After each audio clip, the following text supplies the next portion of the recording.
피해 군주라 불렸지만 조선의 황금기를 만든 건 바로 이 사람이었습니다. 형제를 죽였습니다. 처남도 죽였습니다. 사돈집도 박살냈습니다. 자신의 오른팔이었던 최측근까지 귀양보냈습니다. 그런데 말입니다. 그 모든 피바람 끝에 탄생한 게 바로 세종대왕의 시대였습니다. 오늘 이 영상을 끝까지 보시면 세 가지를 알게 됩니다. 첫째, 태종이 왜 숙청의 군주라는 오해를 받는지. 둘째, 같은 방식으로 왕위에 올랐다는 평가를 받는 손자 세조와 태종이 실제로 어떻게 다른지. 셋째, 그리고 이것이 핵심인데 태종이 없었다면 세종대왕의 찬란한 업적이 가능했을지입니다. 조선 제3대왕 태종 이방원. 그는 악인이었을까요? 영웅이었을까요? 아니면 그 두 가지를 동시에 품은 가장 인간적인 군주였을까요? 저는 오늘 그 답을 함께 찾아드리겠습니다. 1367년 이성계의 다섯째 아들로 이방원이 태어납니다. 형들이 아버지를 따라 전장을 누빌 때 이방원은 달랐습니다. 책을 읽었습니다. 개경의 계모 강씨 집에서 유학 생활을 하며 공부에 매진했고 마침내 1383년 불과 17세의 나이에 고려의 과거 시험에 병과 7등, 전국 10위의 성적으로 합격합니다. 이것이 얼마나 대단한 일이냐고요? 한국사 전체를 통틀어 왕위에 오른 인물 가운데 과거에 정식으로 음시하여 합격한 사람은 태종이 유일합니다. 당시 고려의 과거는 중앙 귀족 자제들이나 볼 수 있는 시험이었는데 변방 무인 가문에서 나온 이방원이 최연소로 합격한 겁니다. 합격 소식을 들은 아버지 이성계가 어찌나 기뻤던지 관교를 몇 번씩 사람을 시켜 읽게 하고 궁궐을 향해 절을 올렸다는 기록이 남아 있습니다. 무인 집안에서 홀로 문인의 길을 걸은 이방원. 그러나 그의 인생은 결코 평탄하지 않았습니다. 1388년 위화도 해군, 그리고 고려의 마지막 충신 정몽주. 이방원은 1392년 만 25세의 나이에 혼자서 정몽주 암살 계획을 세우고 실행합니다. 아버지 이성계조차 강하게 반대했지만 이방원은 모든 책임은 내가 진다며 밀어붙였습니다.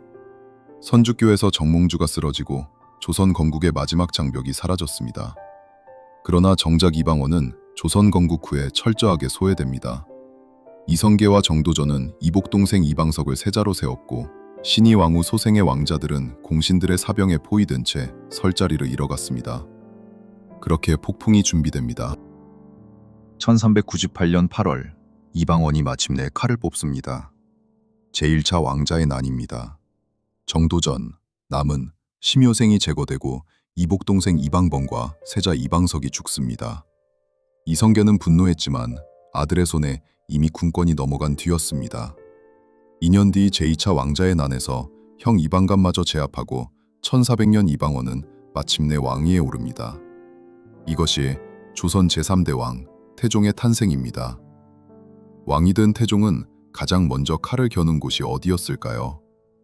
놀랍게도 자기 자신을 왕으로 만들어준 공신들이었습니다. 사병을 혁파했습니다. 왕족과 대신들이 가진 사병을 모조리 해체해 삼군부 소속 국군으로 편입시켰습니다. 자신이 아버지의 사병을, 이방원 자신이 왕자의 난에서 사병을 이용해 권력을 잡았기 때문에 누구보다 그 위험성을 잘 알고 있었던 겁니다. 제2의 왕자의 난을 원천 차단한 것입니다. 6조 직계제를 시행했습니다. 의정부의 권한을 유명무실하게 만들고 6개 실무관청을 왕이 직접 관할하게 했습니다. 강관과 사관기관에도 힘을 실어 대신들을 견제하게 했습니다. 권력을 오직 왕에게 집중시키는 치밀한 구조를 만든 겁니다. 그리고 숙청이 시작됩니다.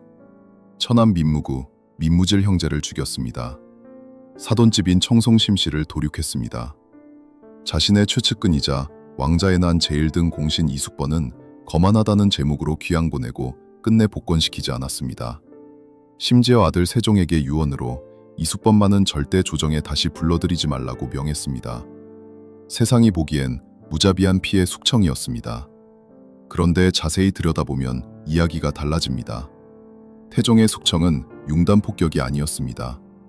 동시대를 살았던 명나라 홍무제나 영락제가 한 번 숙청할 때마다 수만 명을 일종 몰살한 것과는 차원이 달랐습니다. 태종은 몇 년 단위로 판을 공들여 짜가며 왕권의 위협이 될 핵심 인물만 정밀 타격했습니다. 주모자만 처벌하고 그 자녀들은 외방으로 내보내는 선에서 처분이 그쳤습니다. 심지어 자신에게 반란을 일으킨 형 이방간조차 형제라는 이유로 살려줬습니다. 정몽주는 죽인 지 얼마 되지 않아 영의정으로 추준하기까지 했습니다. 태종이 가진 숙청의 군주 이미지는 사람을 많이 죽여서가 아니라 상대가 누가 됐건 일절 가리지 않는 냉철함, 그 철인과도 같은 철두철미함에서 나온 것이었습니다. 그리고 제위 18년째 태종은 예상치 못한 결단을 내립니다. 장남 양녕대군을 폐세자하고 셋째 충녕대군을 세자로 책봉합니다. 단 2달 뒤 충녕에게 왕위를 넘겼습니다. 호랑이 18년을 탔으니 그걸로 족하다는 말을 남기고 태종과 손자 세조, 역사는 이 두 사람을 자주 비교합니다. 공통점이 많아 보이기 때문입니다. 태종은 이복동생 이방석을, 세조는 조카이자 왕인 단종을 죽였습니다. 둘 다 왕권 강화를 위해 육조 직계제를 시행했습니다. 둘 다 피를 흘리며 권력을 잡았습니다. 그런데 저는 이 두 사람을 같은 선상에 두는 것이 역사에 대한 가장 큰 오해라고 생각합니다. 한마디로 요약하면 이렇습니다. 태종의 행위는 장기적인 국가 시스템의 완성을 목적으로 했고, 세조는 단기적인 왕권을 위해 그 시스템을 무너뜨렸습니다. 먼저 명분의 차이를 보십시오.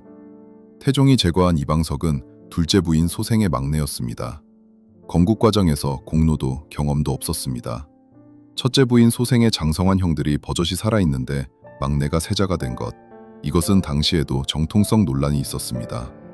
아무리 좋게 봐줘도 이방석이 적자에 포함되는 정도의 변호가 될 뿐 그의 후계자 지명이 정당했다는 근거는 되지 못했습니다. 반면 세조가 폐위하고 죽인 단종은 어떤 인물이었을까요? 조선 역대 왕들 중 가장 강력한 정통성을 가진 군주였습니다. 태어나는 순간부터 원손이었고 원손, 세손, 세자 왕이라는 구왕이 되기 위한 정석적 절차를 모두 밟은 정통성의 끝판왕이었습니다. 사육신, 생육신이 목숨을 버리면서까지 저항한 것이 괜한 일이 아니었습니다. 계유정난은 조선 역사의 성공한 정변 중 명분의 정당성이 가장 빈약한 정변이었습니다. 폐륜의 차이도 있습니다. 태종은 동복 형제들만큼은 최대한 건드리지 않으려 했습니다. 형 이방간이 자신에게 반란을 일으켰음에도 죽이지 않았습니다. 그러나 세조는 달랐습니다. 친동생 안평대군과 금성대군을 직접 죽였습니다. 서모인 혜빈 양씨도 사사했습니다. 왕이 된 이후의 결과가 결정적입니다. 태종은 즉위 후 공신들을 끊임없이 견제하고 숙청해 왕권 아래 모든 것을 정렬시켰습니다. 황희, 박자청 같은 유능한 인재들을 세종에게 넘겨주었고 백성을 괴롭히는 토목공사는 직접 떠안아 세종이 민심을 얻게 했습니다. 신분이 미천해도 인재라면 세자를 만나게 하라 명했습니다. 이것이 세종시대의 황금기를 만든 토대였습니다. 세조는 반대였습니다. 계유정난으로 집권했지만 사방이 적이나 다름없었습니다. 단종 복위운동, 이지목의 난, 이시의 난이 연달아 터졌습니다. 자신을 지지해준 공신들에게 함부로 손을 댈 수가 없었습니다. 한명회와 홍윤성 같은 공신들이 횡포를 부려도 처벌은커녕 발레야 했습니다. 세조 11년에는 당상관들 대부분이 뇌물을 주고받다 걸리는 초대형 비리 사건까지 터졌지만 세조는 뇌물을 준 자만 처벌하고 받은 자는 손도 대지 않았습니다. 태종은 공신들을 모조리 토사구팽해 후대를 위한 강한 왕권을 확립했습니다. 세조는 공신들에게 의존하다 오히려 공신들이 권신 집단이 되어버렸습니다. 그 세조의 공신들은 성종 때까지도 국정을 좌우하다 결국 연산군이 갑자사화로 싹쓸이할 때까지 수십 년을 권력을 누렸습니다. 태종은 세종과 문종의 앞길을 열었습니다. 세조는 증손자 연산군의 앞길을 막는 구조를 만들었습니다. 태종의 증손자 단종은 비록 비극으로 생을 마감했지만 역사의 동정이라도 받았습니다. 세조의 증손자 연산군은 반란으로 폐위된 뒤 동정 여론조차 없었습니다. 결국 태종의 숙청은 시스템을 만드는 숙청이었고 세조의 집권은 시스템을 무너뜨리는 집권이었습니다. 사왕이 된 태종의 모습은 의외였습니다. 사냥을 즐겼습니다. 세종이 살이 쪘다는 핑계를 대며 함께 사냥을 나가자고 끌어들이기도 했습니다. 형 정종과 함께 고려 시절 첫눈장난을 쳤습니다. 아들 세종을 보며 주상이 비대하니 끌고 다니며 사냥하겠다. 주나라 문왕 같은 임금이 될 것이다. 자식이 왕이 되어 그 아비가 되니 너무 행복하다는 말들을 남겼습니다. 팔불출 수준의 아들 자랑이었습니다.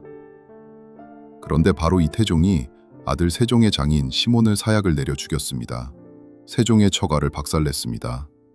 세종이 즉위하기 직전의 일이었습니다. 저는 이것이 태종이라는 인물을 이해하는 가장 중요한 장면이라고 생각합니다. 태종은 알고 있었습니다. 자신이 왕자의 난으로 권력을 잡는 과정을 누구보다 잘 알기에 외척이 어떻게 왕권을 위협하는지를 뼛속까지 알고 있었습니다. 사랑하는 아들 세종이 즉위하면 장인 시몬이 권력을 잡을 것이 뻔했습니다. 세종이 인정에 이끌려 나중에 되살려줄 가능성도 있었습니다. 그래서 아들이 복권시킬 여지를 아예 없애버리기 위해 태종 자신이 살아있는 동안 직접 처리한 겁니다.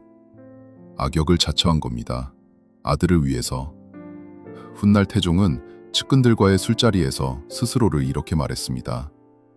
과인은 덕이 없으므로. 그는 자신이 성군이 아님을 알고 있었습니다. 손에 피를 묻혔다는 것도 알았습니다. 그러나 그 피가 없었다면 세종의 시대도 한글도 치국이도 지편전도 없었습니다. 여기서 저는 하나의 질문을 던지고 싶습니다. 역사는 결과로 판단해야 할까요? 과정으로 판단해야 할까요? 세조는 자신의 권력을 위해 가장 정통성 있는 왕을 죽이고 공신들에게 기댔으며 결국 시스템을 망가뜨렸습니다. 태종은 자신의 피를 담보로 다음 세대의 시스템을 만들었습니다. 둘 다 피를 흘렸지만 그 피가 흘러간 방향이 달랐습니다. 태종 이방원, 그는 조선 역사상 가장 과소평가된 왕입니다. 세종의 빛이 너무 찬란해서 그 빛이 가능하도록 어둠 속에서 일한 태종은 그늘에 묻혀버렸습니다. 그러나 세종의 황금띠는 태종의 희생 위에 세워진 것이었습니다. 무인의 피와 문신의 머리를 동시에 가진 조선 유일의 왕, 한국사 전체를 통틀어 유일하게 과거에 급제하고 왕위에 오른 군주, 그리고 기꺼이 악역을 맡아 아들에게 완성된 나라를 물려준 아버지, 그것이 태종 이방원이었습니다. 오늘 영상이 흥미로우셨다면 구독과 좋아요 부탁드립니다. 다음 영상에서도 역사의 이면에 숨겨진 진짜 이야기로 찾아뵙겠습니다. 감사합니다. 역사통찰이었습니다.